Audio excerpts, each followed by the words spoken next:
السلام علیکم ورحمۃ اللہ وبرکاتہ۔ پیارے ساتھیوں، آج ہم جو سنیں گے وہ ہے ہمارا ٹاپک عبادت۔ عبادت ہم کرتے ہیں لیکن آج ہم مکمل طور پر جانیں گے۔ اعوذ باللہ من الشیطان الرجیم، بسم اللہ الرحمن الرحیم۔ عبادت کے معنی خود کو اللہ کا بندہ سمجھنا اور اپنے اعمال سے اس کی بندگی کر دکھانا ہے، یعنی خود کو مکمل طور پر اس کا اطاعت گزار سمجھنا اور ہونا ہے۔ اس کا اظہار عجز و انکسار کے ساتھ اپنے اعمال کے ذریعے سے کیا جاتا ہے۔ عبادت میں معبود کے ساتھ دل کی گہرائیوں سے محبت کا جذبہ بنیاد کی حیثیت رکھتا ہے۔ شیخ الاسلام ابن تیمیہ رحمۃ اللہ علیہ کا کہنا ہے کہ عبادت ایک جامع اصطلاح ہے۔ اس میں وہ سب کچھ شامل ہے جس سے اللہ خوش ہوتا ہے، اسے پسند کرتا ہے اور اس سے محبت کرتا ہے، خواہ وہ ہمارے دلوں کے اندر کی باتیں ہوں یا ہماری ظاہری اقوال و اعمال ہوں۔ اسلام میں عبادت کا دو شرائط پر پورا اترنا ضروری ہے۔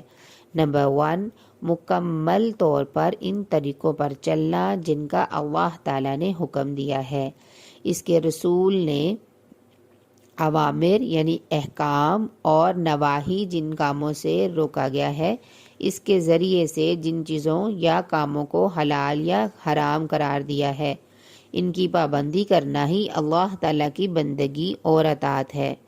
یہ بھی ضروری ہے کہ ان احکام کی اطاعت اللہ کے ساتھ محبت، اس کے خوف اور اس کی رحمت کی امید سے بھرے ہوئے دل کے ساتھ کی جائے۔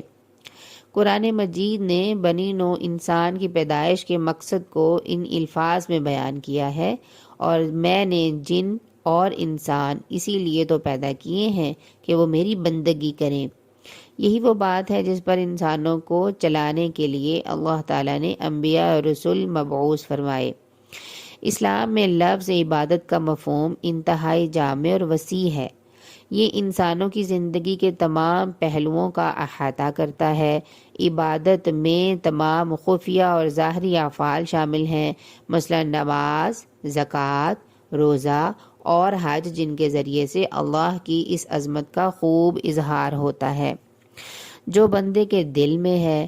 اس کے علاوہ والدین کے ساتھ محبت و شفقت، رشتہ داروں اور ہمسایوں کے ساتھ مہر و محبت، یتیموں اور ناداروں کے ساتھ حسن سلوک، جانوروں پر شفقت یعنی معاہدوں کی پابندی، اچھائی کا حکم کرنا، برائی سے روکنا، اللہ کو ہر وقت یاد رکھنا، قرآن مجید کی تلاوت کرنا اور اسے سمجھنے کی کوشش کرنا، نیز وہ سب امور جن کا اللہ نے حکم دیا ہے۔ عبادت ذیل میں آتی ہے دل کے افعال، مثلا اللہ اور اس کے رسول کے ساتھ محبت، اللہ سے ڈرنا، اس سے مغفرت طلب کرتے رہنا، اس کے فیصلوں پر راضی رہنا، اس کی رحمتوں کی امید رکھنا اور اس کے عذاب سے خوف کھانا بھی عبادات میں شامل ہے۔ در حقیقت ہر اچھا کام، خواہ وہ بظاہر کتنا ہی چھوٹا کیوں نہ ہو، اگر صرف اور صرف اللہ کی رضا کے لیے، آخرت میں اس کی جزا کی امید پر اور رسول اللہ صلی اللہ علیہ وسلم کی ہدایت کے مطابق کیا جائے تو اللہ تعالیٰ کی عبادت بن جاتا ہے۔ حتیٰ کہ ہماری وہ سرگرمیاں بھی عبادت ہو سکتی ہیں جن پر ہم نے طبعی تسکین کے لیے لیکن اللہ کی رضا کے حصول کی نیت کے ساتھ کی ہو۔ انشاءاللہ ہم بھی عبادت اب اسی طرح ہی کریں گے جو کہ ہم آج اس کے اصل میننگ کو جان چکے ہیں۔ اس کے ساتھ ہی اجازت چاہوں گی۔ جزاکم اللہ خیر۔ السلام علیکم ورحمۃ اللہ وبرکاتہ۔